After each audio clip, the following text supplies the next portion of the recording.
Retirement, huh? It's on everyone's mind, right? But can we actually afford it anymore?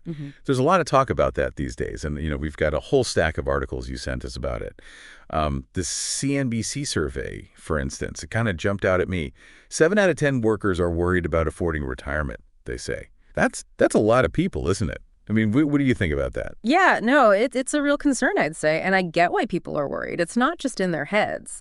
The CNBC article, it points out some pretty big issues, like we're seeing fewer traditional pensions these days, healthcare costs are going through the roof, and we're all living longer, which is great, don't get me wrong, but it does mean needing a bigger nest egg for retirement. True. Those longer lifespans do mean needing more saved up, but hey, more time to enjoy it too, right? Hopefully, at least. Although it does seem like things are changing. CNBC mentioned this whole retirement thing, where people are working part-time even later in life, not because they want to, but because they kind of have to.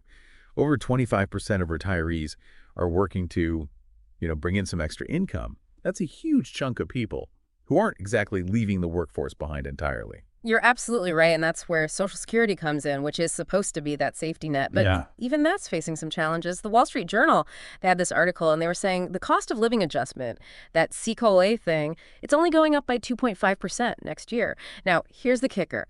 Medicare Part B premiums, the ones that cover doctor's visits and stuff, those are going up even faster. So for folks who depend a lot on Social Security, their buying power, it's taking a hit. It's tougher to, keep up with the cost of living. And that's happening while we're still dealing with the fallout from, well, all that inflation we had. That Seeking Alpha piece, they cited this Stanford study, and it said it takes consumers like 5 years to really adjust to those kinds of price hikes. It really makes you wonder, especially for people on fixed incomes, how are they supposed to make ends meet? It's a real concern, yeah, and it highlights how important it is to be, well, proactive about planning for retirement. Social Security, it's important, sure, but it was never meant to be the only income for retirees. So then how do we bridge that gap? I mean, what can people actually do to build a more secure retirement? Well, it really starts with building a portfolio that can, generate both income and growth. Think of it like a garden, right? You wouldn't just plant one type of seed, would you? You'd diversify, have plants that do well in different seasons, so you've always got something to harvest. I like that, the garden analogy. So are there any bright spots out there right now? Because the Bankrate report, they mentioned that 401ks and IRAs, those balances are near record highs, which sounds good, right? Does that mean maybe things aren't as bad as they seem? Yeah, that is positive news for sure. Shows that people are, trying to save for retirement and the market's been doing okay. But we got to look at the whole picture. That same report, it also said that 35% of Americans, that's over a third, they think they'll need over $1 million saved to retire comfortably. $1 million. Yeah. Wow. That's a lot of money. It makes you wonder, I mean, is that even possible for most people? Especially with that CNBC survey saying 40% of workers are already behind on their retirement savings. Seems like we're back to that savings gap again. You got it, yeah. Yeah. There's a real gap between what people think they need and where they actually are with their savings. And that's exactly why it's so important to be proactive, Get the information you need, make informed decisions about your finances. Totally.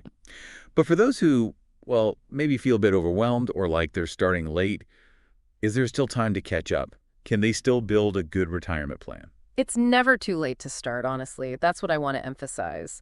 The Bankrate article, they quoted this analyst, Mark Hamrick, and he said, those who strive to prioritize retirement savings have reason to believe they can achieve their goal. It takes information, focus, and hard work, but the good news is that it can be done. Okay, that's good to hear, definitely reassuring. But where do people even begin? What are some actual steps they can take? Start with those employer-sponsored plans if you have them, like 401ks. A lot of employers, they'll match your contributions, which is basically free money, right? Look into that auto-escalation feature, too, where it increases your contributions over time automatically. You save more without even thinking about it. And if you're 50 or older, don't forget about those catch-up contribution limits. You can save even more that way. Those are some really practical tips. I like it. But what about people who might need a little more, guidance? A financial advisor, that can be super helpful. They can work with you to create a personalized plan, taking into account your situation, how much risk you're comfortable with, and what you want retirement to look like for you. Speaking of building that portfolio, I was reading that Seeking Alpha article, and the part about income and growth stocks, it really got me thinking. They even mentioned a couple of companies as examples. Any of those stand out to you? Oh, yeah, definitely. Seeking Alpha highlighted a couple of interesting ones. One in particular might surprise you, Canadian National Railway, CNI, their ticker symbol. Railroads, huh? Not Yeah. exactly the first thing that comes to mind with, retirement investing. Tell me more. Right. It's all about thinking outside the box. Railroads, they're kind of the unsung heroes of the North American economy. They're moving essential goods everywhere. And Canadian National, they've got this wide moat business model.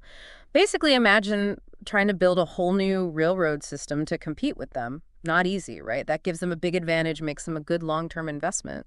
Makes sense, that wide moat thing. So they've got that competitive edge.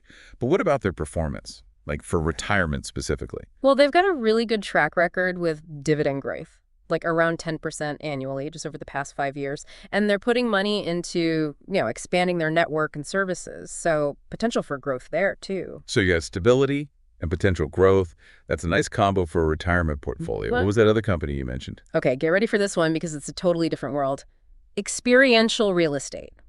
This company, VSEI Properties, it's a REIT, a real estate investment trust. Experiential real estate. Okay, now you've got my attention. What is that exactly? Think entertainment, leisure, big time. VCI, they own some of those iconic properties on the Las Vegas Strip, Caesars Palace, MGM Grand, those places. They lease them out to the casino operators, and get this, under what they call triple net leases. Triple net leases. Yeah. That rings the bell, but remind me what those are again. Sure. So basically, with a triple net lease, the tenant, they're responsible for most of the operating costs, like the property taxes, insurance, all that maintenance stuff. That gives VCI a really stable income stream, which is great for retirement investors. So they're like the landlords for some of the biggest names in entertainment. That's a pretty unique approach. Exactly. And beyond that stability, VCI, they've got strong financials, a really nice dividend yield, like 5.3% right now. And there's potential for growth as, people want those experiences. Seems like there's a theme here. Taking control, being informed, and diversifying, right? Finding those companies that match what you want for the long haul. Building a plan that can handle whatever the economy throws at it and, helps you actually enjoy retirement. Maybe those golden years aren't so far out of reach after all. Absolutely. Retirement planning, it's not just about the numbers, it's about the life you want to live and, making it happen. And the best thing you can do is just start, take that first step. I love that. Well, thanks for joining us for this deep dive into the world of retirement.